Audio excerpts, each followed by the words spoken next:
അവസാനം കടമ്മനിട്ട അതിന് വഴങ്ങി അദ്ദേഹം 5 വർഷത്തിന് ശേഷം, അതുവരെ ഈ കരിമ്പാറ പിളർന്ന് തെളിനീര് വരും എന്ന് കടമ്മനിട്ടയുടെ വരി ഉണ്ട്, അതുപോലെ തന്നെ 5 വർഷത്തിന് ശേഷം ആദ്യമായൊരു കവിത എഴുതി. അത് ഗ്രന്ഥാലോകത്തിന് വേണ്ടിയിട്ടായിരുന്നു. അയ്യപ്പൻ പുറത്തേക്ക് ഇറങ്ങി, എന്നെ കണ്ടു, അടുത്തേക്ക് വിളിച്ചിട്ട് പറഞ്ഞു, ഞാനും കടമ്മനും കൂടി തോളിൽ കൈയിട്ട് പോകാത്ത കള്ള് ഷാപ്പോ ചാരായ ഷാപ്പോ ഇല്ല. ഇപ്പോൾ കടമ്മൻ ഇത് നിർത്തി. ഞാനെന്ത് ചെയ്യാനാണ്? ഇന്ത്യയിൽ വിവിധ സംസ്ഥാനങ്ങളുണ്ട്, കേരളത്തേക്കാൾ വലിപ്പമുള്ള സംസ്ഥാനങ്ങൾ. അവിടെ ഒന്നും ഇല്ലാത്ത എണ്ണം, ഇല്ലാത്ത വിധം ഗാന്ധിജിക്ക് സ്മാരകം ഉണ്ടായിരിക്കുക കേരളത്തിലാണ്. അപ്പോഴവിടെ കൂടിയ മനുഷ്യരിൽ വളരെ സമ്പന്നരായ മനുഷ്യരും ഭൂമിയുള്ളവരും ഒക്കെ ഉണ്ടായിരുന്നു.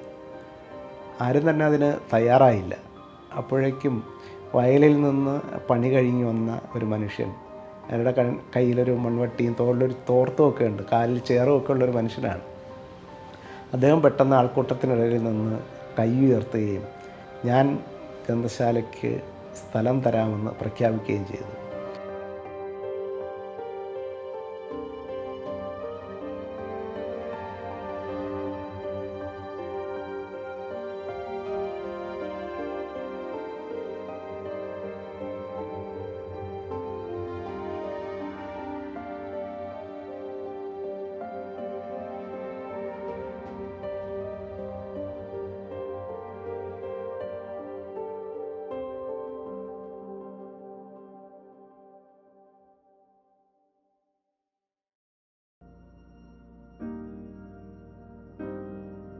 ആയിരത്തി 1994 ഏപ്രിൽ 27 സ്റ്റേറ്റ് ലൈബ്രറി കൗൺസിൽ അധികാരത്തിൽ വരുന്നത്. കടമറ്റ രാമകൃഷ്ണൻ പ്രസിഡൻറ്റ്, IV ദാസ് മാഷ് secretary, Pirappancode Murali, P Govinda Pillai, DC Kizhakkemuri തുടങ്ങിയ പ്രഗത്ഭരായ ആൾക്കാർ കൗൺസിലുണ്ടായിരുന്നു. അപ്പോഴത്തെ പ്രശ്നമെന്ന് പറയുന്നത്, കഴിഞ്ഞ 17 വർഷമായി, അതിനു മുമ്പുള്ള 17 വർഷം ജനാധിപത്യത്തിൻ്റെ വാതിലുകളെല്ലാം അടങ്ങിക്കിടക്കുകയായിരുന്നു. ഇതോടുകൂടിയിട്ടാണ് ജനാധിപത്യത്തിൻ്റെ, അതായത് തിരഞ്ഞെടുക്കപ്പെട്ട ഒരു ഭരണസമിതി അധികാരത്തിലേക്ക് വരികയാണ്. അപ്പോൾ ചുവരൊന്നുമില്ല. ഗ്രന്ഥശാല പ്രവർത്തകരൊക്കെ നിർജീവരായി. ഗ്രഡേഷൻ പ്രവർത്തനങ്ങൾ 7 വർഷമായിട്ട് നിലച്ചുപോയി. 3 വർഷമായി ഗ്രാൻറ്റ് കൊടുക്കുന്നില്ല. അങ്ങനെ ഉള്ളൊരു അന്തരീക്ഷത്തിലാണ് ഈ പുതിയ ഭരണസമിതി വരുന്നത്. അപ്പോൾ ഇവർ ചെയ്യേണ്ടി വന്ന കാര്യം ഈ പ്രവർത്തകരെ വീണ്ടും സജ്ജരാക്കുക എന്നുള്ളതായിരുന്നു. വീണ്ടും കർമ്മോന്മുഖരാക്കി ഗ്രന്ഥശാല പ്രസ്ഥാനത്തിലേക്ക് കൊണ്ടുവരിക എന്നുള്ളതായിരുന്നു. അപ്പോൾ അതിനു വേണ്ടിയിട്ടുള്ള ദീർഘമായ പദ്ധതികൾ ഈ 1ാം സ്റ്റേറ്റ് ലൈബ്രറി കൗൺസിൽ ആവിഷ്കരിച്ച് നടപ്പിലാക്കുകയും ചെയ്തു. അപ്പോൾ അതിൻ്റെ മുന്നിൽ നിന്ന ആളായിരുന്നു കടമ്മനിട്ട രാമകൃഷ്ണൻ. അപ്പോൾ കടമ്മനിട്ട സാറിൻ്റെ അന്ന് ഒരു ജാഥ സംഘടിപ്പിച്ചു. കാസർഗോഡ് നിന്ന് തിരുവനന്തപുരം വരെ എത്തുന്ന സാംസ്കാരിക സാക്ഷരതാ ജാഥ എന്ന് പറയുന്ന, അത് പ്രവർത്തകരെ കൂട്ടിയോജിപ്പിക്കാവുന്നതിന് വേണ്ടിയിട്ട് ചെയ്തതായിരുന്നു. അതുപോലെ തന്നെ വനിതാവേദി, കുട്ടികളുടെ ബാലവേദി തുടങ്ങി നിരവധിയായ പ്രവർത്തനങ്ങൾ ആവിഷ്കരിച്ച് നടപ്പിലാക്കുകയും ചെയ്തു. അന്നുണ്ടായിരുന്ന ഒരു ഗ്രന്ഥാലോകം എന്ന് പറയുന്ന മാസിക, സ്റ്റേറ്റ് ലൈബ്രറി കൗൺസിലിൻ്റെ മുഖപത്രം. അപ്പോൾ കടമ്മനിട്ടയുടെയും ഈ ദാസമാഷിൻ്റെയും നേതൃത്വത്തിൽ പിരപ്പൻകോട് മുരളി സാറായിരുന്നു അതിൻ്റെ എഡിറ്റർ. അപ്പോൾ പുതിയ ഈ ഓഫ്സെറ്റ് അച്ചടിയിലേക്ക് മാറി. അപ്പോൾ കടമ്മനിട്ട രാമകൃഷ്ണൻ എഴുത്തുകാരനാണല്ലോ. അപ്പോൾ അദ്ദേഹത്തിനോട് നിരന്തരം പറയുന്നുണ്ട്, ഇതിലേക്ക് എന്തെങ്കിലും എഴുതണം എന്നുള്ളതൊക്കെ പറയുന്നുണ്ട്. പക്ഷെ അദ്ദേഹം വിമുഖനാണ്. അദ്ദേഹം പറയുന്നു, ഞാൻ കവിത എഴുത്ത് നിർത്തിയ കവിയാണ്, കവിക്ക് അങ്ങനെ ആകാൻ പറ്റും, ഞാൻ ഇതുവരെ എഴുതിയതാണ് എൻ്റെ കവിതകൾ, ഇനി കവിതയൊന്നുമില്ല എൻ്റെ കയ്യിൽ. അപ്പോൾ 1997 ജൂണിൽ EMSനെ കുറിച്ച് ഒരു പ്രത്യേക പതിപ്പ് ഗ്രന്ഥാലോകം പുറത്തിറക്കാൻ വേണ്ടി തീരുമാനിച്ചു. അപ്പോൾ അതിലേക്ക് അഴീക്കോട് മാഷിൻ്റെ ലേഖനം, സച്ചിദാനന്ദൻ്റെ ലേഖനം, P ഗോവിന്ദപിള്ളയുടെ ലേഖനം തുടങ്ങി പ്രഗത്ഭരായ ആൾക്കാരിതിലേക്ക് എഴുതുന്നുണ്ട്. അപ്പോൾ കടമ്മനിട്ടയുടെ മുകളിൽ വലിയ സമ്മർദ്ദമാണ്, ഈ എന്തെങ്കിലും എഴുതിയേ പറ്റുള്ളൂ എന്നുള്ളത്. അവസാനം കടമ്മനിട്ട അതിന് വഴങ്ങി അദ്ദേഹം 5 വർഷത്തിന് ശേഷം, അതുവരെ ഈ കരിമ്പാറ പിളർന്ന് തെളിനീര് വരും എന്ന് കടമ്മനിട്ടയുടെ വരി ഉണ്ട്, അതുപോലെ തന്നെ 5 വർഷത്തിന് ശേഷം ആദ്യമായൊരു കവിത എഴുതി. അത് ഗ്രന്ഥാലോകത്തിന് വേണ്ടിയിട്ടായിരുന്നു. കവിതയുടെ പേര് EMS എന്ന് തന്നെയായിരുന്നു. EMS എന്ന് പറയുന്ന കവിത. അതിൽ പറയുന്നുണ്ട് EMS, ഈ നാടിൻ്റെ ഇതിഹാസം. വരികൾ അങ്ങനെയാണ്: വരും കാലത്തിൻ്റെ വഴികാട്ടി, സാരഥിയും സഖാവും EMS, നേർവഴിക്ക് നയിക്കുന്നു നമ്മെ എന്ന് പറഞ്ഞിട്ട് പോകുന്ന വരികളായിരുന്നു. അങ്ങനെ കടമ്മനിട്ടയുടെ ഈ കാവ്യ ജീവിതത്തിൻ്റെ വീണ്ടും ഒരു തളിർക്കൽ ഉണ്ടാകുന്നത് ഈ 2007 ജൂണിലെ ഗ്രന്ഥാലോകത്തിലെഴുതിയ കവിതയോടുകൂടിയായിരുന്നു. അന്ന് ഈ കടമ്മനിട്ട രാമകൃഷ്ണൻ 10 വർഷമായിരുന്നു ലൈബ്രറി കൗൺസിലിൻ്റെ സാരഥിയായിട്ട്, പ്രസിഡൻ്റായിട്ടുണ്ടായിരുന്നു. അപ്പോൾ അദ്ദേഹത്തിനെ കാണാനായിട്ട് അതിഥികളൊക്കെ വരും, ധാരാളം പേര്. തിരുവനന്തപുരത്തുള്ളപ്പോഴത്തേക്ക് അതിഥികളെത്തും. അന്ന് ലൈബ്രറി കൗൺസിലിൻ്റെ ഒരു കെട്ടിടങ്ങളിൽ ഒരു ഭാഗം ഒരു കോൺക്രീറ്റ് കെട്ടിടമായിരുന്നു, മറ്റൊന്ന് ഓടിട്ട പഴയ രീതിയിലുള്ള ഒരു കെട്ടിടമായിരുന്നു. അപ്പോൾ ഈ ഓടിട്ട കെട്ടിടത്തിലെ ഒരു മുറിയാണ് പ്രസിഡൻറ്റിൻ്റെ മുറി. അതിനകത്തൊരു ചാരുകസേരയുണ്ട്. അതിൻ്റെ യഥാർത്ഥത്തിൽ ഫാനൊന്നും ആവശ്യമില്ലാത്തൊരു മുറിയാണ്, തട്ടുള്ള മുറിയാണ്. അതിൻ്റെ മുകളിലേക്ക് കുറേ മരങ്ങളിങ്ങനെ ചാങ്ങി നിൽപ്പുണ്ട്. രാത്രി മാത്രമേ ഉള്ളൂ പ്രശ്നം. രാത്രി ഈ മരപ്പട്ടികൾ എൻ്റെ അകത്ത് ഓടിക്കളിച്ചുകൊണ്ടിരിക്കും. അപ്പോൾ കിടന്ന് ഉറങ്ങാനൊക്കെ കുറച്ച് ബുദ്ധിമുട്ടാണ്. എന്തായാലും കടമ്മനിട്ട രാമകൃഷ്ണൻ സാർ ഇവിടെ വന്നു കഴിഞ്ഞാൽ, ലൈബ്രറി കൗൺസിലിൻ്റെ ഓഫീസിൽ വന്നു കഴിഞ്ഞാൽ, ഉച്ചഭക്ഷണം കഴിഞ്ഞാൽ അദ്ദേഹം ആ മുറിയിൽ കയറി കുറച്ച് നേരം വിശ്രമിക്കും. ആ സമയത്ത് ആരും ശല്യപ്പെടുത്താറില്ല, കതക് ചാരിക്കുക മാത്രമേ ഉള്ളൂ. ആ സമയത്താണ് ഒരു ദിവസം അയ്യപ്പൻ ലൈബ്രറി കൗൺസിലിലേക്ക് വരുന്നത്. അദ്ദേഹത്തിൻ്റെ തട്ടകം എന്ന് പറയുന്നത് ഈ ലൈബ്രറി കൗൺസിലിനോട് ചേർന്നുള്ള പബ്ലിക് ലൈബ്രറിയാണ്. പബ്ലിക് ലൈബ്രറിയിലൊരു നീളത്തിലുള്ളൊരു പാറക്കല്ലൊക്കെ ഉണ്ട്. അതാണ് അയ്യപ്പൻ്റെ ഇരിപ്പിടം, സ്ഥിരമായിട്ടുള്ള ഇരിപ്പിടമാണ്. അദ്ദേഹത്തിൻ്റെ ആരാധകരായിട്ടുള്ള കുറച്ചൊരു ചുറ്റും ഉണ്ടാകും. അവിടെ നിന്നാണ് എണീറ്റ് ഇവിടേക്ക് വന്നിരിക്കുന്നത്. അപ്പോൾ ഞാനിവിടെ നിൽപ്പുണ്ട്. അപ്പോൾ എന്നോട് ചോദിച്ചു, കടമ്മനുണ്ടോ എന്ന് ചോദിച്ചു. അപ്പോൾ സാർ ഉറങ്ങുന്ന സമയമാണ്. ഞാനതുകൊണ്ട് ഞാൻ പറഞ്ഞു, സാറില്ല എന്ന് പറയും. കടമ്മൻ്റെ വണ്ടി ഇവിടെ കണ്ടല്ലോ എന്ന് പറഞ്ഞു. കടമ്മനിട്ട സാറിന് ഇടയ്ക്കൊരു മഹീന്ദ്ര ജീപ്പ് ഉണ്ടായിരുന്നു. സത്യത്തിൽ ഒരാഴ്ചയായിട്ടുള്ളൂ അദ്ദേഹം ഈ ജീപ്പ് വാങ്ങിയിട്ട്. പക്ഷേ ഈ വാർത്ത അയ്യപ്പൻ അറിഞ്ഞു കഴിഞ്ഞു. അപ്പോൾ പറയും, കടമ്മൻ ഇവിടെ ഉണ്ട്. അദ്ദേഹം ഈ അയ്യപ്പൻ വരുന്നത് അത്ര നല്ല രീതിയിലല്ല, നന്നായിട്ട് മദ്യപിച്ചിട്ടുണ്ട്, നന്നായിട്ട് മുഷിങ്ങിയ വേഷമാണ്. പുള്ളി നേരെ കതക് കറന്ന് അകത്തേക്ക് ചെന്നു. 2 മിനിറ്റ് കഴിഞ്ഞതേ ഉള്ളൂ. അകത്തുനിന്നൊരു ഗർജനം പോലെ ഒരു ശബ്ദം കേട്ടു. നിന്നോട് പലവട്ടം ഞാൻ പറഞ്ഞിട്ടുണ്ട് ഈ രീതിയിൽ എൻ്റെ മുന്നിൽ വരരുത് എന്ന്. അയ്യപ്പൻ പുറത്തേക്ക് ഇറങ്ങി, എന്നെ കണ്ടു, അടുത്തേക്ക് വിളിച്ചിട്ട് പറഞ്ഞു, ഞാനും കടമ്മനും കൂടി തോളിൽ കൈയിട്ട് പോകാത്ത കള്ള് ഷാപ്പോ ചാരായ ഷാപ്പോ ഇല്ല. ഇപ്പോൾ കടമ്മൻ ഇത് നിർത്തി, ഞാനെന്ത് ചെയ്യാനാണ്? എന്നിട്ട് എന്നോട് പറഞ്ഞു, നീ കടമ്മനോട് പറഞ്ഞിരിക്കണം, ഞാൻ മദ്യപാനം നിർത്താൻ പോവുകയാണ്. അടുത്ത തവണ ലൈബ്രറി കൗൺസിലിൻ്റെ പ്രസിഡൻറ്റ് ഞാനാണ്, ചിലപ്പോൾ MLA ആയെന്നിരിക്കും എന്ന് പറഞ്ഞിട്ട് കടമ്മൻ പോയി. കടമ്മൻ്റെ കാര്യവും പറഞ്ഞിട്ട് അയ്യപ്പൻ നടന്നു പോവുകയാണ്. പിന്നെയും എത്രയോ വട്ടം അയ്യപ്പൻ ഇവിടെ വന്നിരിക്കുന്നു, പഴയ വേഷത്തിൽ, പഴയ ഭാവത്തിൽ. ഈ നമ്മുടെ കടമ്മനിട്ട സാറ് അവസാനമായി ഒരുപക്ഷെ പങ്കെടുത്തിരിക്കുന്ന ചടങ്ങ് ലൈബ്രറി കൗൺസിൽ സംഘടിപ്പിച്ച ഒരു ചടങ്ങാണ്. അത് തിരുവനന്തപുരത്ത് വെച്ചായിരുന്നു അത് നടന്നത്. 2007 ജൂണിലാണത്. അതായത് കടമ്മനിട്ട സാറും ആ കൗൺസിൽ തന്നെ, അതായത് 1ാം സ്റ്റേറ്റ് ലൈബ്രറി കൗൺസിലും 2ാം സ്റ്റേറ്റ് ലൈബ്രറി കൗൺസിലും ആവിഷ്കരിച്ച് നടപ്പിലാക്കിയ ഏറ്റവും പ്രധാനപ്പെട്ടൊരു പദ്ധതിയായിരുന്നു കുട്ടികൾക്ക് വേണ്ടിയിട്ടുള്ളൊരു വായനാ മത്സരം. അഖില കേരള തലത്തിലാണ് വായനാ മത്സരം നടക്കുന്നത്. അതായത് അതിനായിട്ട് ഹൈസ്കൂൾ തലത്തിലുള്ള കുട്ടികൾക്ക് വേണ്ടിയിട്ടാണ്. അതിനായിട്ട് നിർദ്ദേശിക്കപ്പെട്ട പുസ്തകങ്ങളുണ്ടാവും. അപ്പോൾ അതിനെ ബേസ് കൊണ്ടുള്ള ഒരു മത്സരമാണ്. അതിന് ബന്ധമായിട്ട് ക്വിസ് മത്സരം ഉണ്ടാവും. പിന്നെ എഴുത്തുകാരുമായിട്ടുള്ളൊരു സംവാദമൊക്കെ ഉണ്ടാവും. ഏറ്റവും മിടുക്കരായിട്ടുള്ള കുട്ടികൾ അതിൽ തിരഞ്ഞെടുക്കപ്പെട്ട് സ്കൂൾ തലത്തിൽ നിന്ന് താലൂക്കിലേക്ക് എത്തി, താലൂക്കിൽ നിന്ന് ജില്ലയിൽ വന്നിട്ട്, ജില്ലയിൽ നിന്ന് ഒരു കുട്ടിയാണ് ഈ മത്സരത്തിന് പങ്കെടുക്കുന്നത്. അപ്പോൾ അത്തവണത്തെ മത്സരത്തിൽ അപ്പോഴത്തേക്കും സ്റ്റേറ്റ് ലൈബ്രറി കൗൺസിലിൻ്റെ പ്രസിഡൻറ്റ് സ്ഥാനം അദ്ദേഹം കഴിഞ്ഞു, ആ ടൈം കഴിഞ്ഞു. അപ്പോഴാണ് ഈ 2007 ജൂണിൽ തിരുവനന്തപുരത്ത് പബ്ലിക് ലൈബ്രറിയിൽ വെച്ചായിരുന്നു കുട്ടികളുമായിട്ടുള്ള ഇൻട്രാക്ഷൻ, സംവാദം നടക്കുന്നത്. അപ്പോൾ കടമ്മനിട്ട സാറാണ് അന്നത്തെ അതിഥിയായിട്ട് വരുന്നത്. ഈ കുട്ടി 14 കുട്ടികൾ മാത്രമല്ല, രക്ഷാകർത്താക്കളുണ്ട്, അല്ലാതെയുള്ള കുട്ടികളുണ്ട്. അപ്പോൾ അദ്ദേഹം വളരെ ഈ കുട്ടികളോടൊക്കെ വളരെ രസകരമായിട്ടാണ് അദ്ദേഹം സംസാരിച്ചത്. ചില കവിതകളൊക്കെ ചൊല്ലി എന്നിട്ട് ചോദ്യങ്ങൾ ചോദിക്കാം കുട്ടികൾക്ക്. അപ്പോൾ അതിൻ്റെ അകത്ത് ബാലസാഹിത്യത്തിൻ്റെ ഇന്നത്തെ അവസ്ഥയെക്കുറിച്ചുള്ള ചോദ്യം വന്നു, പിന്നെ വ്യക്തി ജീവിതം വന്നു, കാവ്യ ജീവിതം വന്നു, എങ്ങനെയാണ് കവിയായത് എന്നുള്ളതിനെക്കുറിച്ചുള്ള ചോദ്യം വന്നു. എന്നിട്ട് ഒരു കുട്ടി ചോദിച്ചൊരു ചോദ്യം, ഈ വർത്തമാന കാലത്തിലെ കവികൾ ഈ നമ്മുടെ ചുറ്റും നടക്കുന്ന ജീവിതത്തെ ആവിഷ്കരിക്കുന്നതിന് വിജയിക്കുന്നുണ്ടോ എന്നുള്ളൊരു ചോദ്യം അദ്ദേഹത്തിനോട് ചോദിച്ചു. അപ്പോൾ അദ്ദേഹം വിശദമായിട്ട് അദ്ദേഹം മറുപടി പറഞ്ഞത്. എന്നിട്ട് പറഞ്ഞു, അത് എല്ലാ കാലത്തും നമ്മുടെ എഴുത്തുകാർ ഇത്തരം കാര്യങ്ങളിൽ ശ്രദ്ധിക്കാറുണ്ട്. ഞാനും അതിൽ ശ്രദ്ധിച്ചിരുന്നു. എൻ്റെ കാലത്തുള്ള എഴുത്തുകാരും അത്തരം കാര്യങ്ങളെ കവിതയിൽ അല്ലെങ്കിൽ സാഹിത്യത്തിൽ കൊണ്ടുവരാൻ ശ്രമിച്ചു. പക്ഷേ എൻ്റേതായ രീതിയിൽ അല്ല. പലരും പല രീതിയിലാണ് അത് ചെയ്യുന്നത്.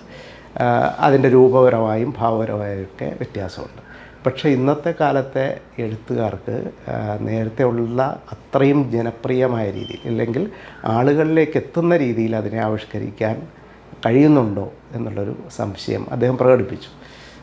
എന്നിട്ട് അവസാനത്തെ ഒരു ചോദ്യമായിട്ടൊരു കുട്ടി ചോദിച്ചത്, ഒരു കവി എന്നുള്ള നിലയിൽ അങ്ങ് എന്താണ് ആഗ്രഹിക്കുന്നത്? അദ്ദേഹം ഒന്ന് ആലോചിച്ചിട്ട് പറഞ്ഞത് ഒരു കവിതയാണ് അദ്ദേഹത്തിന് മറുപടിയായി പറഞ്ഞത്. വായനക്കാരെ, വരുന്നു ഞാൻ, നമ്മൾക്കൊരായിരം കൂട്ടങ്ങളില്ലേ പറയുവാൻ, നമ്മൾക്കൊരുമിച്ചു പാടണം, ജീവനിൽ ഉമ്മ വച്ചിങ്ങനെ കൈകോർത്ത് നീങ്ങണം. വയലാറിൻ്റെ വരികളാണ് ഐഷയിലെ. എന്നിട്ട് അദ്ദേഹം പറഞ്ഞു, ഇതാണെൻ്റെ കാവ്യ ജീവിതത്തിൻ്റെ ആഗ്രഹം എന്ന് പറഞ്ഞ് അടിവരയിട്ടുകൊണ്ടാണ് അദ്ദേഹം ആ സംഭാഷണം അവസാനിപ്പിച്ചത്. അതിനുശേഷം അടുത്ത മാർച്ചിൽ 2008 മാർച്ചിൽ അദ്ദേഹം അന്തരിക്കുകയും ചെയ്തു. അതായത് രോഗാതുരനാകുന്നതിന് തൊട്ടു മുമ്പുള്ള ഒരു കാലത്ത് ഒരുപക്ഷെ പങ്കെടുത്തിരിക്കാവുന്ന ഒരു സർഗക്കൂട്ടായ്മ ഇല്ലെങ്കിൽ അങ്ങനെ കുട്ടികളുമായിട്ടുള്ള അവസാനത്തെ ഒരു കൂട്ടായ്മയായിരുന്നിരിക്കണം 2007 ജൂണിൽ നടന്നത് എന്നാണ് ഞാൻ കരുതുന്നത്. 1996 ലൈബ്രറി കൗൺസിലിനെ സംബന്ധിച്ചിടത്തോളം ഒരു സംഘർഷഭരിതമായ ദിനങ്ങളായിരുന്നു തുടക്കത്തിലുണ്ടായിരുന്നത്. എന്ന് പറഞ്ഞാൽ ലൈബ്രറികൾക്ക് കൊടുക്കേണ്ടുന്ന ഗ്രാൻഡ് അത് സർക്കാരിൽ നിന്നാണ് കിട്ടുന്നത്. അതിന് അർഹമായ തുക ലൈബ്രറി കൗൺസിലിന് അക്കാലത്ത് കിട്ടിയിരുന്നില്ല. അത് വലിയൊരു പ്രതിസന്ധി ഘട്ടമായിരുന്നു. നിരന്തരമായി സർക്കാരിനോട് അഭ്യർത്ഥിക്കുന്നുണ്ട്, എൻ്റെ ഭരണസമിതി ഗ്രാൻഡ് തരണമെന്നൊക്കെ പറയുന്നുണ്ട്. അങ്ങനെ ഒരു സമരമാർഗത്തിലേക്ക് പോകാൻ തീരുമാനിച്ചു. അങ്ങനെ മാർച്ച് 1 ലൈബ്രറി സുഹൃത്ത് സമിതി, ഗ്രന്ഥശാല സുഹൃത്ത് സമിതിയുടെ ഒരു മീറ്റിംഗ് ശ്രീചിത്ര ഹിന്ദുമത ഗ്രന്ഥശാല തിരുവനന്തപുരത്തെ ആയുർവേദ കോളേജിനടുത്താണ്. അവിടെ വിളിച്ചുകൂട്ടി. ഒരു സമരപ്രഖ്യാപന കൺവെൻഷനാണത്. അതിൻ്റെ അകത്ത് justice VR Krishna Iyer, professor S Guptan Nair, ONV Kurup, Chemmanam Chacko തുടങ്ങിയ എഴുത്തുകാരൊക്കെ അതിൻ്റെ അകത്ത് പങ്കെടുത്തു. സർക്കാരിനോടൊരു അഭ്യർത്ഥനയാണ്. അതും ഫലം കണ്ടില്ല. അങ്ങനെ ഒരു നിരാഹാര സമരം ആരംഭിക്കാൻ തീരുമാനിച്ചു. അപ്പോൾ കടമ്മനിട്ട തന്നെ മുൻകൈ എടുത്ത് പറഞ്ഞു, ഞാനാണ് നിരാഹാരം കിടക്കാൻ പോകുന്നത്. പക്ഷെ പലരും നിരുത്സാഹപ്പെടുത്തി. എന്ന് പറഞ്ഞാൽ അദ്ദേഹത്തിൻ്റെ ബൈപ്പാസ് സർജറി കഴിഞ്ഞിട്ട് കുറച്ച് ദിവസങ്ങളായിട്ടുള്ളൂ. പക്ഷേ കടമ്മനിട്ട പറഞ്ഞു, ഞാനാണ് നിരാഹാരം കിടക്കുന്നത് എന്ന് പറഞ്ഞിട്ട് മാർച്ച് 7 സെക്രട്ടേറിയറ്റിൻ്റെ പടിക്കൽ കടമ്മനിട്ട നിരാഹാരം ആരംഭിച്ചു.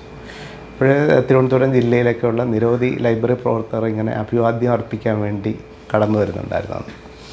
പിറ്റേ ദിവസം തന്നെ അതൊരു സമവായത്തിലേക്ക് എത്തി. 1 കോടി രൂപ ലൈബ്രറി കൗൺസിലിന് സർക്കാർ അനുവദിക്കുകയും അർഹമായ തുക അടുത്ത ബഡ്ജറ്റിൽ ഉറപ്പുവരുത്താമെന്ന് സമ്മതിക്കുകയും ചെയ്തതുകൊണ്ടാണ്, ഇല്ലെങ്കിൽ അത്തരം ഒരു ഉറപ്പിൻ്റെ പുറത്താണ് പിന്നീട് ഈ നിരാഹാരം അവസാനിക്കുന്നത്. എന്ന് പറഞ്ഞാൽ എനിക്ക് തോന്നിയിട്ടുള്ളത്, കടമ്മനിട്ട തൻ്റെ കാവ്യജീവിതം അവസാനിച്ചതിന് ശേഷമാണ് ഇതിൻ്റെ പ്രസിഡൻ്റായിട്ട് വരുന്നത്. അദ്ദേഹത്തിൻ്റെ ഈ കാവ്യജീവിതത്തിൻ്റെ സർഗാത്മകതയെ മുഴുവൻ ഈ ലൈബ്രറി പ്രസ്ഥാനത്തിലേക്ക് മാറ്റി ഒഴുക്കുകയാണ് പിന്നീട് ചെയ്തത്.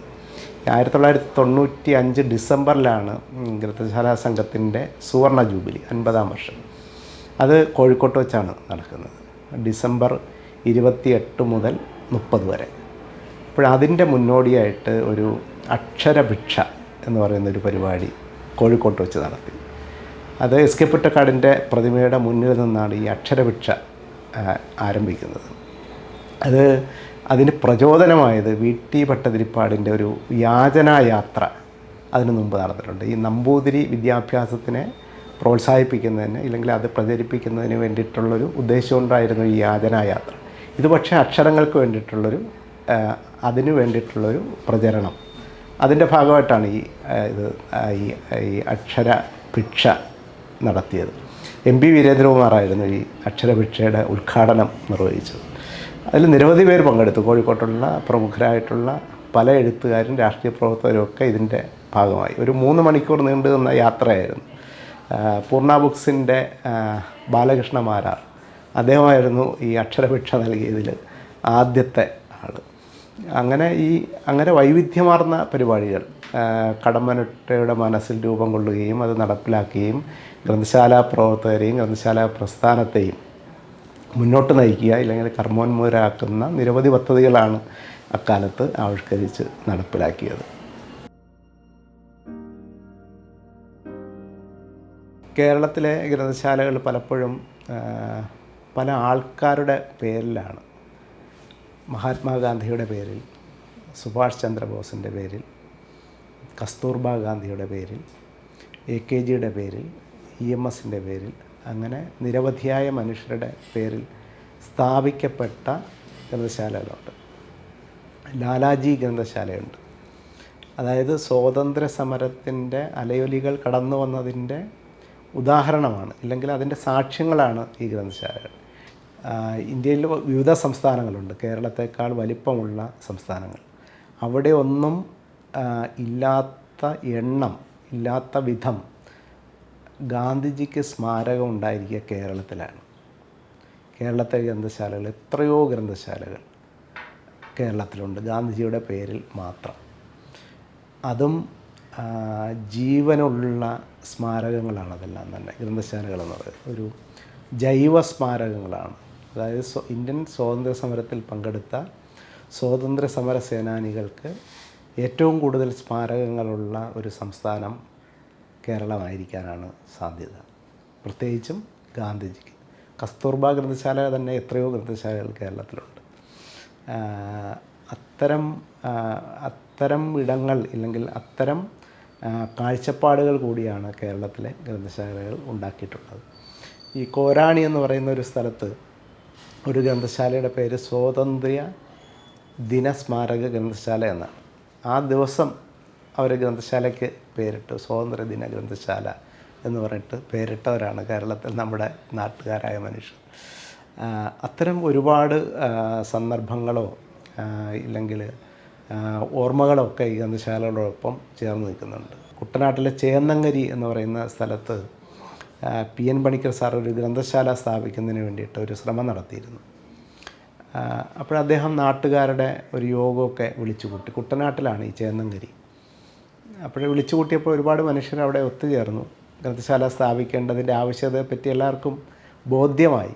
എന്നിട്ട് PN പണിക്കർ സാർ ചോദിച്ചു, ഈ ഗ്രന്ഥശാലയ്ക്ക് നമുക്കൊരു കെട്ടിടം വേണം, അതിന് കുറച്ച് സ്ഥലം വേണം, ആരെങ്കിലും ഒരാൾ ഇതൊന്ന് സംഭാവന ചെയ്താൽ നല്ലതായിരിക്കും. അപ്പോഴവിടെ കൂടിയ മനുഷ്യരിൽ വളരെ സമ്പന്നരായ മനുഷ്യരും ഭൂമിയുള്ളവരും ഒക്കെ ഉണ്ടായിരുന്നു. ആരും തന്നെ അതിന് തയ്യാറായില്ല. അപ്പോഴേക്കും വയലിൽ നിന്ന് പണി കഴിഞ്ഞ് വന്ന ഒരു മനുഷ്യൻ, അയാളുടെ കയ്യിലൊരു മൺവട്ടിയും തോളിലൊരു തോർത്തും ഒക്കെ ഉണ്ട്, കാലിൽ ചേറും ഒക്കെ ഉള്ളൊരു മനുഷ്യനാണ്. അദ്ദേഹം പെട്ടെന്ന് ആൾക്കൂട്ടത്തിനിടയിൽ നിന്ന് കൈ ഉയർത്തുകയും ഞാൻ ഗ്രന്ഥശാലയ്ക്ക് സ്ഥലം തരാമെന്ന് പ്രഖ്യാപിക്കുകയും ചെയ്തു. ആളുകൾക്ക് പെട്ടെന്ന് അതങ്ങോട്ട് വിശ്വസിക്കാൻ പറ്റില്ല. കാരണം ആ മനുഷ്യനെ എല്ലാവർക്കും അറിയാം. അദ്ദേഹത്തിൻ്റെ പേര് കുമരിക്കുഞ്ഞൻ എന്നാണ്. അദ്ദേഹത്തിന് സർക്കാരിൽ നിന്ന് കിട്ടിയ 8 സെൻറ്റ് സ്ഥലമുള്ള ആളാണ്. ആ സ്ഥലത്ത് നിന്നാണ് അദ്ദേഹം 2 സെൻറ്റ് ഗ്രന്ഥശാലയ്ക്ക് സംഭാവന ചെയ്തത്.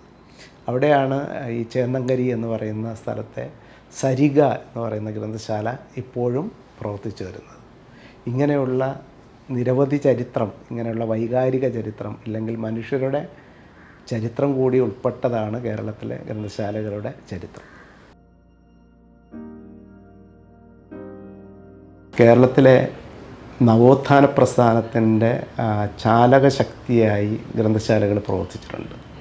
അല്ലെങ്കിൽ നവോത്ഥാന ചിന്താഗതിക്കാരായ നവോത്ഥാന നായകന്മാർ, അതിൽ ശ്രീനാരായണ ഗുരുവായാലും വാഗ്ഭടാനന്ദനായാലും, ഈ ലൈബ്രറികൾ ഇല്ലെങ്കിൽ വായന മനുഷ്യന് വളരെ അത്യന്താപേക്ഷിതമാണ് എന്നുള്ളൊരു ചിന്താഗതി ഉള്ളവരായിരുന്നു.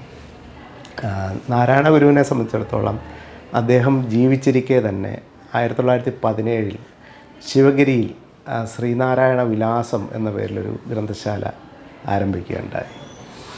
പക്ഷെ അതിൽ ഏറ്റവും അതിനുശേഷം 1920 തിരുവനന്തപുരത്ത് തന്നെ കുളത്തൂർ എന്ന് പറയുന്ന പ്രദേശത്ത് ഒരു ഗ്രന്ഥശാല ആരംഭിച്ചു.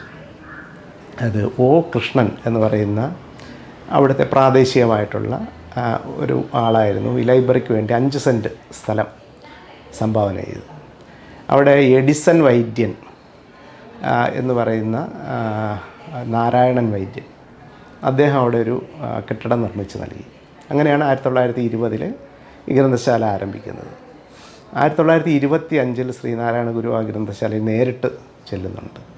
എന്നിട്ട് അതിൻ്റെ പ്രവർത്തനത്തെ നോക്കിക്കാണുകയും എന്നിട്ട് അദ്ദേഹം അതിനെപ്പറ്റി നല്ല വാക്കുകൾ, കൊള്ളാം, ഇതുപോലുള്ള പ്രവർത്തനങ്ങളാണ് ഇനി ഉണ്ടാകേണ്ടത്, അത് വളരെ പ്രധാനമാണ്, ഇനി ഇത്തരം പ്രവർത്തനങ്ങളാണ് നമ്മൾ ചെയ്യേണ്ടത് എന്ന് അദ്ദേഹം പറയുന്നുണ്ട്.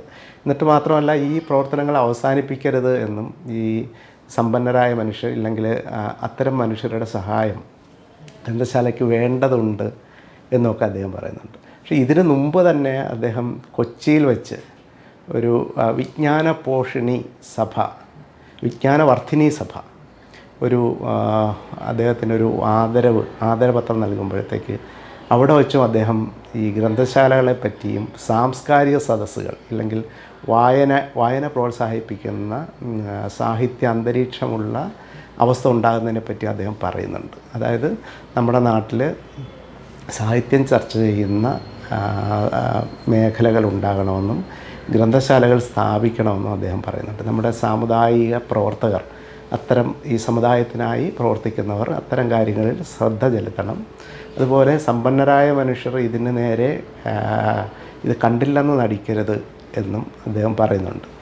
ഈ കുളത്തൂർ ഗ്രന്ഥശാലയ്ക്ക് മറ്റൊരു പ്രത്യേകതയുണ്ട്. ഈ കുളത്തൂർ ഗ്രന്ഥശാലയിൽ വച്ചിട്ടാണ് പത്രാധിപർ കെ സുകുമാരൻ്റെ ഏറ്റവും പ്രശസ്തമായിട്ടുള്ള കുളത്തൂർ പ്രസംഗം നടക്കുന്നത്. EMS നമ്പൂതിരിപ്പാട് പങ്കെടുക്കുന്ന യോഗത്തിൽ വച്ചിട്ടാണിത്. അതായത് ഈ സാമ്പത്തിക സംവരണത്തിന് എതിരെയുള്ള ഒരു പ്രസംഗമായിരുന്നു അത്. ലൈബ്രറി കൗൺസിലിൻ്റെ ചരിത്രത്തിലും ഈ കുളത്തൂർ ഗ്രന്ഥശാലയ്ക്ക് ഒരു പങ്കുണ്ട്. അത് കടമ്മനിട്ടയുടെ നേതൃത്വത്തിൽ ലൈബ്രറി കൗൺസിൽ ഒരു സാംസ്കാരിക സാക്ഷരതാ ജാഥ സംഘടിപ്പിച്ചിരുന്നു. 1997 ഡിസംബറിലാണ് ഈ സാംസ്കാരിക സാക്ഷരതാ ജാഥ സംഘടിപ്പിക്കുന്നത്. കാസർഗോഡ് നിന്ന് തിരുവനന്തപുരം വരെ കടമ്മനിട്ടയും ലൈബ്രറി കൗൺസിലിൻ്റെ സെക്രട്ടറി ആയിട്ടുള്ള IV ദാസൻ മാഷും അതിൻ്റെ ഭരണസമിതി അംഗങ്ങളും എല്ലാം നേതൃത്വം നൽകിക്കൊണ്ട് എല്ലാ ജില്ലകളിലൂടെയും കടന്ന് തിരുവനന്തപുരം ജില്ലയിലാണ് അതിൻ്റെ സമാപനം. ഈ സാംസ്കാരിക സാക്ഷരതാ ജാഥ അതിൻ്റെ സമാപനം നടക്കുന്നത് ഈ കുളത്തൂർ ശ്രീനാരായണ സ്മാരക ഗ്രന്ഥശാലയിൽ വെച്ചായിരുന്നു. അന്നത്തെ സാംസ്കാരിക വകുപ്പ് മന്ത്രി ശ്രീ TK രാമകൃഷ്ണനായിരുന്നു ആ ജാഥയുടെ സമാപനം ഉദ്ഘാടനം ചെയ്യുന്നത്. പിന്നെ അതുപോലെ തന്നെയാണ് ഈ ശ്രീനാരായണ ഗുരുവിൻ്റെ പേരിൽ സ്ഥാപിക്കപ്പെട്ട ഗ്രന്ഥശാലകൾ കേരളത്തിലെമ്പാടും ഉണ്ടായിട്ടുണ്ട്. അതുപോലെ തന്നെയാണ് അതേ പ്രോത്സാഹനമാണ് വാഗ്ഭടാനന്ദ ഗുരുദേവൻ മലബാർ ഭാഗത്ത് ചെയ്തത്. ഈ ഗ്രന്ഥശാലകളെ നമ്മുടെ മനുഷ്യർക്ക് ആവശ്യമുള്ളതാണെന്നും ഗ്രന്ഥങ്ങളും പുസ്തകങ്ങളും വായിക്കേണ്ടതാണ് എന്നുള്ളതുമൊക്കെ അടിസ്ഥാനമാക്കി അതിനു വേണ്ടിയിട്ടുള്ള പ്രോത്സാഹനം വാക്കുകൊണ്ടും പ്രവൃത്തി കൊണ്ടും ചെയ്ത ഒരാളായിരുന്നു വാഗ്ഭടാനന്ദ ഗുരുദേവൻ. നമ്മുടെ സ്വാതന്ത്ര്യ സമരത്തിന് കടന്നു ചെല്ലുന്ന ഒരിടമായി അതിൻ്റെ ആശയങ്ങൾ നമ്മുടെ സ്വാതന്ത്ര്യ സമരത്തിൻ്റെ ആശയങ്ങളെ കടത്തിവിടുന്നതിനുള്ള ഒരു മേഖലയായി നമ്മുടെ ഗ്രന്ഥശാലകൾ, കേരളത്തിലെ ഗ്രന്ഥശാലകൾ മാറിയിട്ടുണ്ട്. ഇല്ലെങ്കിൽ സ്വാതന്ത്ര്യത്തിൻ്റെ ജിഹ്വയായി കേരളത്തിലെ ഗ്രന്ഥശാലകൾ മാറിയിട്ടുണ്ട്. അത് നമ്മുടെ സ്വാതന്ത്ര്യ സമരത്തിന് മുന്നിൽ നിന്ന് നയിച്ച കേരളത്തിലെ പ്രത്യേകിച്ചും അതിൻ്റെ പ്രവർത്തകർ അല്ലെങ്കിൽ അതിൻ്റെ പോരാളികൾ നമ്മുടെ വായന അതിനെ വലിയൊരു ചാലക ശക്തിയായി മാറും എന്ന് തിരിച്ചറിഞ്ഞവരാണ്. അത് കെ ദാമോദരനായാലും KPR ഗോപാലനായാലും സി ഉണ്ണിരാജയായാലും കെ കേളപ്പനായാലും പിന്നീട് EMS നമ്പൂതിരിപ്പാടായാലും അബ്ദുൾ റഹ്മാൻ സാഹിബായാലും ഇവരെല്ലാവരും തന്നെ ഈ ഗ്രന്ഥശാലകൾ നാട്ടിൽ വേണമെന്നും അത് വായനയ്ക്കും അറിവിനും ശക്തി നൽകുമെന്നും അത് സ്വാതന്ത്ര്യത്തിന് വളരെയധികം സ്വാതന്ത്ര്യത്തിന് വേണ്ടിയിട്ടുള്ള ദാഹത്തിന് വലിയൊരു ആവേശമായി മാറുമെന്ന് തിരിച്ചറിഞ്ഞവരാണ്. അതുകൊണ്ട് തന്നെ ഈ ഗ്രന്ഥശാല പ്രവർത്തനത്തിന് വലിയ പ്രാധാന്യം നൽകുകയും നാടുകളിൽ ഗ്രന്ഥശാലകൾ സ്ഥാപിക്കുന്നതിനുള്ള നിരന്തരമായ ആഹ്വാനം അവർ നടത്തുകയും ചെയ്തിട്ടുണ്ട്. അതിൻ്റെ ഭാഗമായിട്ടായിരുന്നു യഥാർത്ഥത്തിൽ 1937 മലബാർ വായനശാല സംഘവും പിന്നീട് അത് കേരള ഗ്രന്ഥാലയ സംഘമൊക്കെ രൂപപ്പെടുന്നതിൻ്റെ ഭാഗമായിട്ടാണ്. മിക്കവാറും എല്ലാവരും തന്നെ അതിൻ്റെ പിന്നിൽ പ്രവർത്തിച്ചവരെല്ലാം തന്നെ ഈ സ്വാതന്ത്ര്യത്തിൻ്റെ സമരത്തിൻ്റെ ഭാഗമായി മാറുകയോ പിന്നീട് സോഷ്യലിസ്റ്റുകളായി മാറുകയോ കമ്മ്യൂണിസ്റ്റുകാരായി മാറുകയോ ഒക്കെ ചെയ്ത മനുഷ്യരായിരുന്നു. ഈ ഇത്തരത്തിലുള്ള ഈ ഗ്രന്ഥശാലകളെ സംബന്ധിച്ചുള്ള വാർത്തകൾ വന്നിരുന്നത് കോൺഗ്രസിൻ്റെ അന്നത്തെ ഒരു മുഖപത്രം എന്ന് പറയാവുന്ന മാതൃഭൂമിയിലായിരുന്നു. അതായത് കേരളത്തിലെ മലബാറിലെ ഗ്രന്ഥശാല പ്രസ്ഥാനത്തിൻ്റെ ചരിത്രം പഠിക്കണമെങ്കിൽ തീർച്ചയായിട്ടും കടന്നു ചെല്ലേണ്ടത് അന്നത്തെ മാതൃഭൂമി പത്രത്തിലാണ്. അതായത് ഗ്രന്ഥശാല രൂപീകരണ യോഗങ്ങൾ, അതിൻ്റെ ചെറിയ രീതിയിലുള്ള മിനിറ്റ്സുകൾ, അതിൻ്റെ അഭ്യർത്ഥനകൾ, ആഹ്വാനങ്ങൾ ഇതെല്ലാം തന്നെ മാതൃഭൂമി പത്രത്തിലായിരുന്നു അന്ന് അച്ചടിച്ചിരുന്നത്. അപ്പോൾ അതായത് ഇതെല്ലാം കൂടി ചേർന്നുകൊണ്ടാണ് മുന്നോട്ട് പോയത് എന്നുള്ളതാണ് ഞാൻ പറയുന്നത്. അങ്ങനെ ഗ്രന്ഥശാലകൾ സ്വാതന്ത്ര്യത്തിൻ്റെ വലിയ ആഹ്വാനം ചെയ്യുന്ന സ്ഥലങ്ങളായി മാറുകയായിരുന്നു. എന്ന് മാത്രമല്ല, നമ്മുടെ സ്വാതന്ത്ര്യ സമരത്തിൻ്റെ മുന്നിൽ നിന്ന് നയിച്ച മനുഷ്യരുടെ പേരിലാണ് കേരളത്തിലെ നിരവധി ഗ്രന്ഥശാലകളുള്ളത്. അത് മഹാത്മാഗാന്ധിയുടെ പേരിൽ, ലാലാ ലജപത് റായിയുടെ പേരിൽ, സുഭാഷ് ചന്ദ്രബോസിൻ്റെ പേരിൽ, അങ്ങനെ നിരവധി പേർ, ഇല്ലെങ്കിൽ AKG, EMS തുടങ്ങി നിരവധി പേർ ഈ അവരുടെ പേരിലെല്ലാം തന്നെ സ്ഥാപിക്കപ്പെട്ട ഒട്ടനവധി ഗ്രന്ഥശാലകൾ കേരളത്തിലുണ്ട്. അതായത് ഇന്ത്യയിൽ തന്നെ ജീവസുറ്റ സ്വാതന്ത്ര്യ സമര സേനാനികളുടെ പേരിലുള്ള ജീവസുറ്റ സ്മാരകങ്ങൾ ഉള്ളത് കേരളത്തിലായിരിക്കും. ഗാന്ധിജി ജനിച്ച ഗുജറാത്തിനേക്കാൾ എത്രയോ കൂടുതൽ സ്മാരകങ്ങൾ കേരളത്തിൽ മഹാത്മാഗാന്ധിക്കായി സ്ഥാപിക്കപ്പെട്ടിട്ടുണ്ട്. അതെല്ലാം തന്നെ സ്പന്ദിക്കുന്ന സ്മാരകങ്ങളാണ്. അക്ഷരങ്ങൾ നിറച്ചു വച്ചിരിക്കുന്ന സ്മാരകങ്ങളാണ്, ജീവനുള്ള സ്മാരകങ്ങളാണ്. ഒരിക്കലും അടച്ചിട്ടിരിക്കുന്ന സ്മാരകങ്ങളെയല്ല, നിരന്തരം മനുഷ്യർ കടന്നു ചെല്ലുന്ന സ്മാരകങ്ങൾ കേരളത്തിലാണ് സ്ഥാപിക്കപ്പെട്ടിട്ടുള്ളത്. ഇത് ഞങ്ങളുടെ നാട്ടിന് തൊട്ടടുത്ത് കോരാണി എന്ന് പറയുന്നൊരു സ്ഥലമുണ്ട്. അവിടെ സ്വാതന്ത്ര്യ ദിനത്തിൻ്റെ അന്ന് കുറേ ചെറുപ്പക്കാർ ചേർന്ന് ഒരു ഗ്രന്ഥശാലയ്ക്ക് രൂപം കൊടുക്കുമ്പോൾ അവർ അതിനിട്ട പേര് സ്വതന്ത്ര ഭാരതം ഗ്രന്ഥശാല എന്നാണ്. 1947 സ്ഥാപിക്കപ്പെട്ട ഒരു ഗ്രന്ഥശാലയാണ് സ്വതന്ത്ര ഭാരതം ഗ്രന്ഥശാല. അതായത് നമ്മുടെ NH കൊല്ലത്തേക്ക് പോകുമ്പോഴത്തേക്ക് ഈ കൊരാണി എന്ന് പറയുന്ന പ്രദേശത്ത് ഇടതുവശത്തായിട്ട് ഈ സ്വതന്ത്ര ഭാരതം ഗ്രന്ഥശാലയെ നമുക്ക് കാണാൻ പറ്റും. അങ്ങനെ സ്വാതന്ത്ര്യ സമരത്തിൻ്റെ ചരിത്രത്തിൻ്റെ ഭാഗം കൂടിയാണ് കേരളത്തിലെ ഗ്രന്ഥശാല. ഞാൻ ജനിച്ചത് കോലിയക്കോട് എന്ന് പറയുന്നൊരു ഗ്രാമത്തിലാണ്. കോലിയക്കോട് എന്ന് ഞങ്ങൾ പൊതുവായിട്ട് പറയുന്നൊരു സ്ഥലമാണ്. പിന്നെയും കുറച്ചും കൂടി അകത്തേക്കുള്ളൊരു സ്ഥലമാണ്. കാഞ്ഞാമ്പാറ എന്നാണ് യഥാർത്ഥത്തിലുള്ളൊരു സ്ഥലം. അപ്പോൾ ഞങ്ങളുടെ വീട് 2 കുന്നുകളുടെ ഇടയിലാണ്. ഒന്ന് മാറാങ്കുന്നും മറ്റൊന്ന് മണിമലക്കുന്നും. ഇതിനിടയിൽ കൂടി ഒരു ചെമ്മൺ പാതയുണ്ട്. അതിൽ കൂടി അപൂർവമായിട്ട് ലോറികളൊക്കെ പോകും. കൂടുതൽ സൈക്കിളൊക്കെയാണ് സഞ്ചരിച്ച് പോകുന്നത്. തിരക്കില്ലാത്തൊരു സ്ഥലമാണ്. അവിടെ നിന്നാണ് കോലിക്കോട് സ്കൂളിലേക്ക് ഞാൻ പഠിക്കാനായിട്ട് പോയത്. അപ്പോൾ അവധി ദിവസങ്ങളിലൊക്കെ നമ്മൾ ഈ വഴിയുടെ അരികിലൊക്കെ നിൽക്കുക, അതിലെ പോകുന്നവരൊക്കെ കാണുക, കാഴ്ചകൾ കാണുക, ഇതൊക്കെയാണ് നമ്മുടെ ഒരു ജീവിതത്തിലെ കൗതുകം എന്ന് പറയാവുന്നത്. അപ്പോൾ ഞങ്ങളുടെ വീട്ടിൻ്റെ അടുത്തൊരു ചേട്ടനുണ്ട്. സാമി എന്നാണ് എല്ലാവരും വിളിക്കുന്നത്. ചാമി എന്ന് ഞങ്ങളെല്ലാവരും വിളിക്കും. വീട്ടിൻ്റെ തൊട്ടടുത്താണ്. അപ്പോൾ പുള്ളി ഇങ്ങനെ 10ാം ക്ലാസ് കഴിഞ്ഞപ്പോൾ തോറ്റ് സ്കൂൾ വിദ്യാഭ്യാസമൊക്കെ അവസാനിപ്പിച്ച് 10ാം ക്ലാസ് വരെ തന്നെ പഠിച്ചോന്ന് സംശയമുണ്ട്. പുള്ളിക്ക് ഒരു സൈക്കിളൊക്കെ ഉണ്ട്. ഈ സൈക്കിളിൽ നാളുതോറും ഇങ്ങനെ ചുറ്റുക എന്നുള്ളതാണ് പുള്ളിയുടെ ഇഷ്ട വിനോദം. അപ്പോൾ വീട്ടിൽ വരുമ്പോഴത്തേക്ക് എൻ്റെ അമ്മയെ ചേച്ചിയമ്മ എന്നൊക്കെയാണ് വിളിക്കുന്നത് അദ്ദേഹം. അപ്പോഴമ്മ ചില കാര്യങ്ങളൊക്കെ ഏൽപ്പിച്ച് കഴിഞ്ഞാൽ ഏറ്റു എന്നൊക്കെ പറഞ്ഞിട്ട് പോകും. പിന്നെ ഒരു കാലത്തും പിന്നെ പുള്ളിയെ കാണില്ല. അങ്ങനെയുള്ളൊരു പ്രത്യേക രസമുള്ളൊരു ക്യാരക്ടറാണ്. അതായത് നാട്ടിലെ ഈ വർത്തമാനങ്ങളൊക്കെ സംഘടിപ്പിച്ചുകൊണ്ട് വരിക, വാർത്തകൾ സംഘടിപ്പിക്കുക, അങ്ങനെ ഒരു ചെറിയൊരു പത്രപ്രവർത്തകനായിരുന്നു അദ്ദേഹം. അപ്പോഴേ സത്യത്തിൽ ഈ സ്കൂളിൽ പഠിക്കുമ്പോഴത്തേക്ക് എൻ്റെ ഒരു ആഗ്രഹം എന്ന് പറയുന്നത് ഈ പഠിത്തമൊക്കെ അവസാനിപ്പിച്ചിട്ട് ഈ ചാമിയണ്ണനെ പോലെ ഒരു സൈക്കിളിൽ ഈ നാടൊക്കെ ഇങ്ങനെ ചുറ്റി നടക്കണമെന്നുള്ള വലിയൊരു ആഗ്രഹം എനിക്കുണ്ടായിരുന്നു. അപ്പോൾ നമ്മുടെ ഈ നാട്ടിൽ കൂടെ പിന്നെ പോകുന്നത് ഞങ്ങളുടെ അടുത്ത് സാബു എന്ന് പറയുന്ന ഒരു തിയേറ്റർ ഉണ്ടായിരുന്നു, സാബു തിയേറ്റർ. അപ്പോഴതിൻ്റെ സിനിമ മാറുന്നതിൻ്റെ അനൗൺസ്മെൻ്റ് ഇങ്ങനെ കാൽ കൂടി കടന്നു പോകും. അപ്പോൾ നമ്മുടെ ഈ വഴിയിൽ നിൽക്കുമ്പോഴത്തേക്ക് അവർ നോട്ടീസ് അതിൽ നിന്ന് ഇറങ്ങി വരും. ഈ ഒരു നിറത്തിലുള്ള ഇതാണ്, ഒരു നിറം ഉണ്ടാവും, അതിൻ്റെ അകത്ത് ബ്ലാക്ക് ആൻഡ് വൈറ്റിൽ അച്ചടിച്ചതാണ്. അതിൽ നടന്മാരുടെ ഇതൊക്കെ ഉണ്ടാവും, പടം ഉണ്ടാവും, പിന്നെ അതിൻ്റെ കഥയുടെ ചെറിയൊരു ഭാഗം ഉണ്ടാവും. പിന്നെന്ന് പറയുന്നത് ഞങ്ങളുടെ ചില സുഹൃത്തുക്കൾക്ക് പിന്നീട് മുതിർന്നപ്പോഴുള്ളതാണ്, ചില അവിടുത്തെ നമ്മൾ കാണുന്ന ചിലർക്ക് ഈ ചെറിയ ചായക്കടയൊക്കെ ഉണ്ടാവും. ചായക്കടയുടെ മുമ്പിൽ ഒരു പോസ്റ്റർ, ഈ സിനിമയുടെ പോസ്റ്റർ വയ്ക്കും. അതൊരു ചണച്ചാക്ക് ഇങ്ങനെ നിവർത്തിയിട്ട് ഒരു ബോർഡ് അടിച്ചിട്ട് അതിൽ ഒട്ടിച്ച് വയ്ക്കുകയാണ് ചെയ്യുന്നത്. അതിൻ്റെ പ്രത്യേകത, ഈ ബോർഡ് സൂക്ഷിക്കുന്നവർക്ക് ഒരു ദിവസം പോയിട്ട് സിനിമ ഫ്രീ ആയിട്ട് കാണാൻ പറ്റും.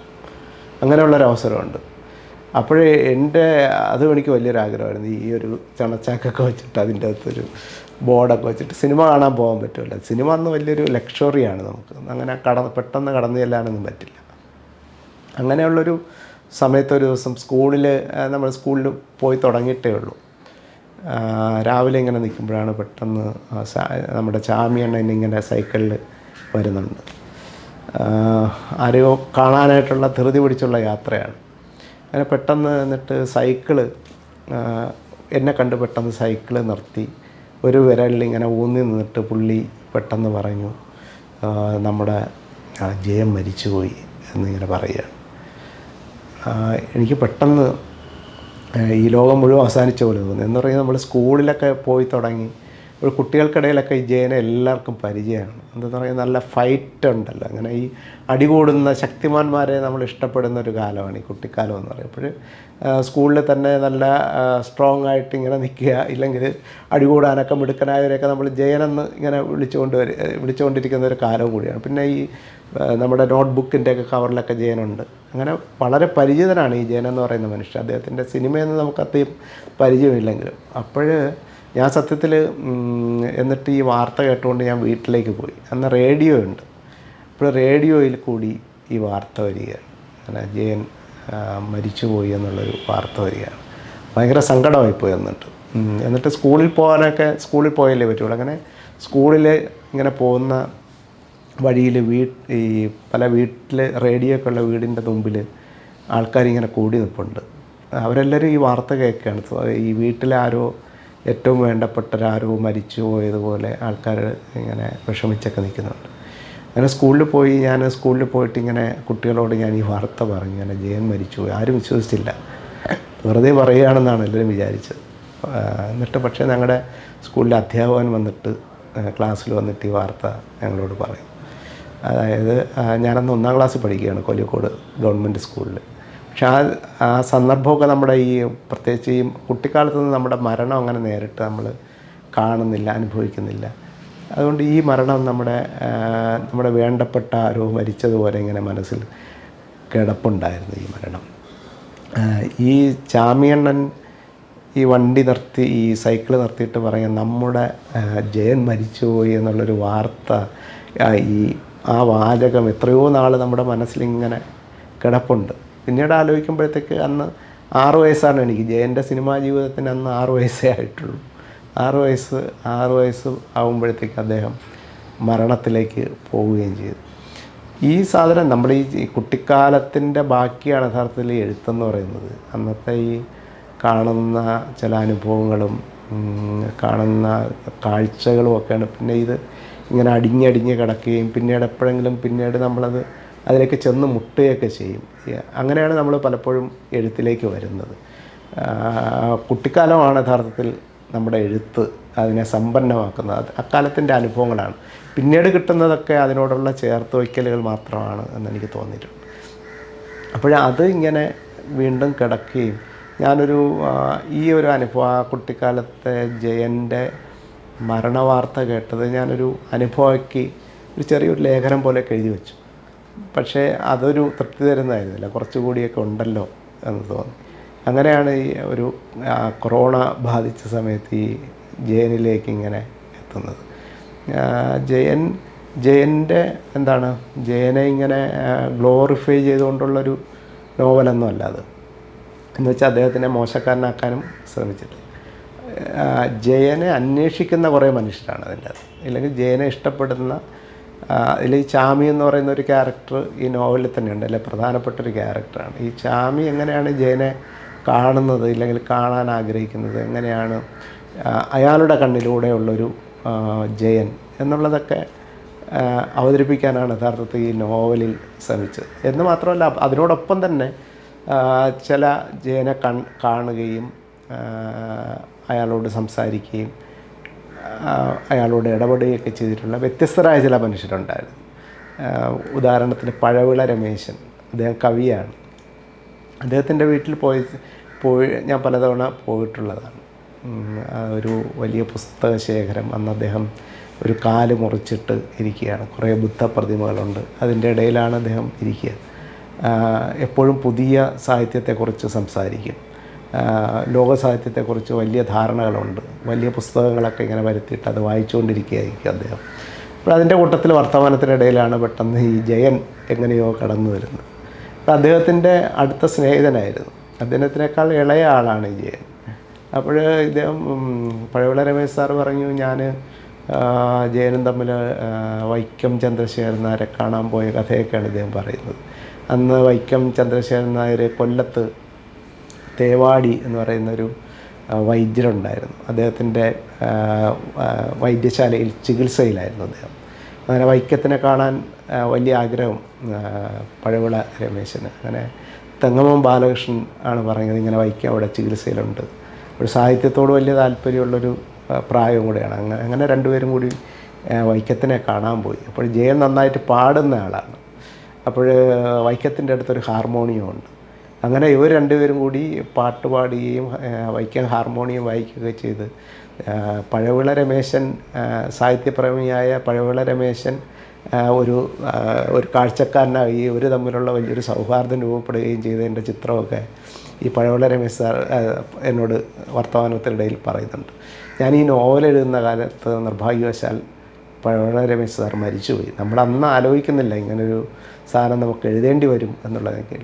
ഒരുപക്ഷെ അദ്ദേഹം ജീവിച്ചിരുന്നെങ്കിൽ കുറേ കഥകൾ അദ്ദേഹത്തിൽ നിന്ന് കിട്ടിയേനെ. നിരവധി തവണ പഴവിള രമേശ് സാറിനെ കാണാമെന്ന കാര്യമൊക്കെ അദ്ദേഹം പറയുന്നുണ്ട്, ജയൻ കാണാമെന്നിരുന്നത്. അങ്ങനെയുള്ള ചില ഓർമ്മകളൊക്കെ കൂടി ഈ പുസ്തകത്തിൽ ചേർത്ത് വെച്ചിട്ടുണ്ട്. പഴവിള രമേശൻ ഒരു കഥാപാത്രമായി തന്നെ ഈ നോവൽ വരുന്നുണ്ട്. അതുപോലെ അദ്ദേഹം പറഞ്ഞത് അദ്ദേഹത്തിൻ്റെ ആദ്യത്തെ കവിത പ്രസിദ്ധീകരിക്കുന്നതിന് കാരണക്കാരനായത് ജയൻ എന്നാണ്. ഒരു എഡിറ്ററുടെ അടുത്ത് വിളിച്ചുകൊണ്ട് പോയിട്ട് ഇത് നല്ല കവിതയാണ് എന്നൊക്കെ പറഞ്ഞിട്ട് പാടിയൊക്കെ കേൾപ്പിച്ചു കൊടുത്തു ഈ പത്രാധിപർക്ക്. എന്നിട്ട് അദ്ദേഹത്തിൻ്റെ ഒരു റിലേറ്റീവ് കൂടിയായിരുന്നു അദ്ദേഹം. എന്നിട്ട് ഈ കഥ നിർബന്ധമായിട്ട് അച്ചടിക്കണമെന്നൊക്കെ പറഞ്ഞിട്ടാണ് കൊടുക്കുന്നത്. ഈ പഴവിളയ്ക്ക് വല്ലാത്ത ലജ്ജയായി പോയി എന്നൊക്കെ പറയുന്നുണ്ട്. അദ്ദേഹത്തിനോട് ഇങ്ങനെ പറയാനൊക്കെ ഈ കവിത അച്ചടിക്കണമെന്ന് പറയാം. പക്ഷേ ഇദ്ദേഹം മുന്നിട്ടിറങ്ങിയിട്ട് കവിത അച്ചടിക്കണമെന്ന് പറയുന്ന ഒരു സന്ദർഭമൊക്കെ ജയിൻ, അതൊന്നും നമ്മൾ തീരെ പ്രതീക്ഷിക്കുന്നതല്ലല്ലോ. അദ്ദേഹത്തിനെ നമ്മൾ മറ്റൊരു രൂപത്തിലല്ലേ നമ്മൾ കാണുന്നുള്ളൂ. അങ്ങനെ വ്യത്യസ്തനായിട്ടുള്ളൊരു ജയൻ കൂടി ആ നോവലിൽ കടന്നു വരുന്നു.